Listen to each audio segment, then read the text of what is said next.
Episode 1 of Spider-Noir begins with narration by Ben Reilly, describing how he grew up in New York City and became the Spider, a superhero who protected the city's people. He then moves on to talk about the woman he loved, a girl called Ruby, who told him that great power comes with great responsibility. But then she died and he believed the Spider failed her. He puts his mask away and went back to living an ordinary life. Now 5 years have passed and Ben chases a man named Addison. Along the way, a third man joins the chase and knocks Ben down. The man confronts Addison, who conjures two balls of flames in his palms. The man shoots Addison, who falls and sets off a nearby container of gas.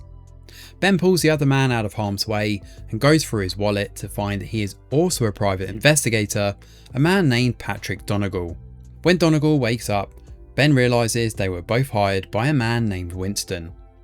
Ben returns to his office here, where he tells his assistant Janet that Addison is dead.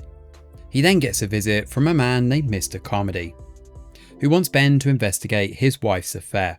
He gives Ben a picture of his wife and an address where she plans on meeting her lover. At a diner, Ben meets his friend Robbie, who is also a journalist.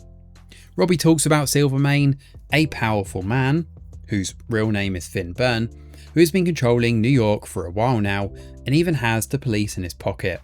Recently, someone burned Silvermane's mansion down, but the old man survived. Robbie claims that the city needs a hero, but Ben refuses to hear about it. Ben arranges a meeting with Donegal and tells him they should find out more about Winston, the person who hired them to get Addison. That night, Ben spots Carmody's wife heading to the penthouse of a high-rise building called the Red Cliff. He uses a fire escape to get onto the balcony and spy on her. He sees her arguing with a man, but soon that very man tries to assault the woman. Unable to stop himself, Ben uses his spiderweb to stop the man and give the woman a chance to escape. The next day, Winston turns up at Ben's office and demands to know where Addison is. Ben asks for more money and tells Winston to relay this to his bosses.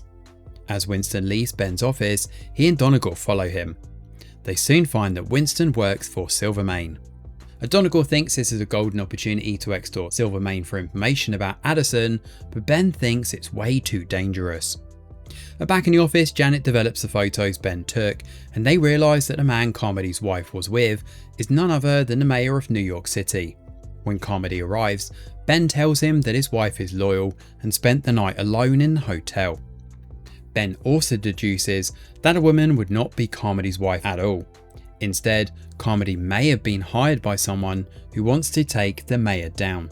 In the meantime, Ben also keeps getting spasms around the back of his head and neck, which Janet refers to as his sixth sense thing. Since they're not charging Carmody either, Janet suggests they blackmail the woman in the photographs for money instead.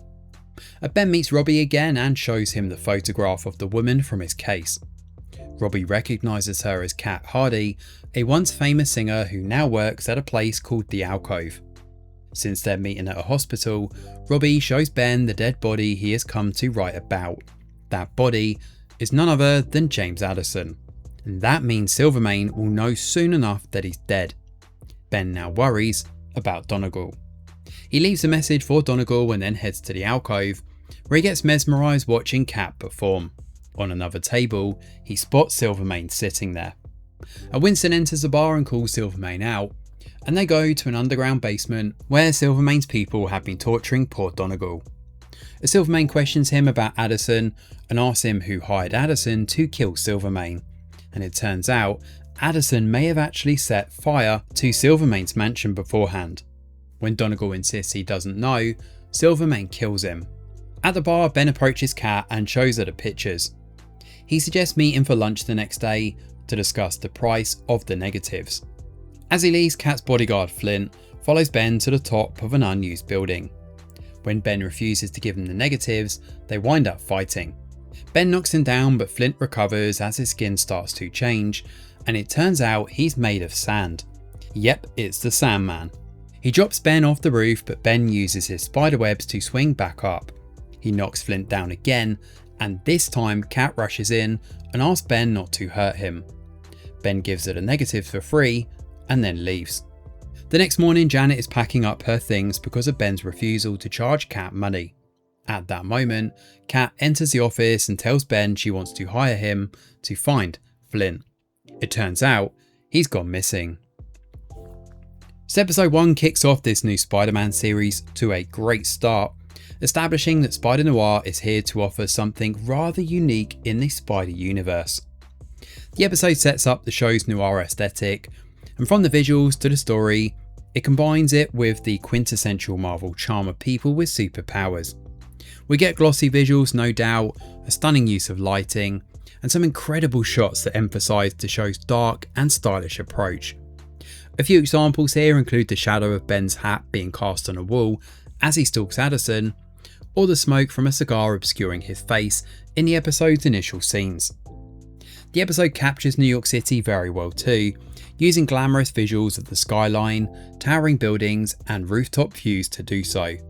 Nicolas Cage is great as Spider-Noir, let's get that straight, and he brings it all together with his perfectly brooding portrayal of Ben, an ideal leading character for a noir. His dry, gravelly voice and generally surly mood make him oddly endearing here, as does his instinctive need to protect other people. While the people around Ben still need a bit more fleshing out, this episode does a good job of setting up a web of different characters and of painting a picture of a city run over by the corrupt. Of course, comic book fans will recognise some of these people, and it's quite nice to see some of the Spider-Man mythos in here as well, like the classic Uncle Ben line of "with great power comes great responsibility," twisted and moulded into this new universe, in a slightly different way.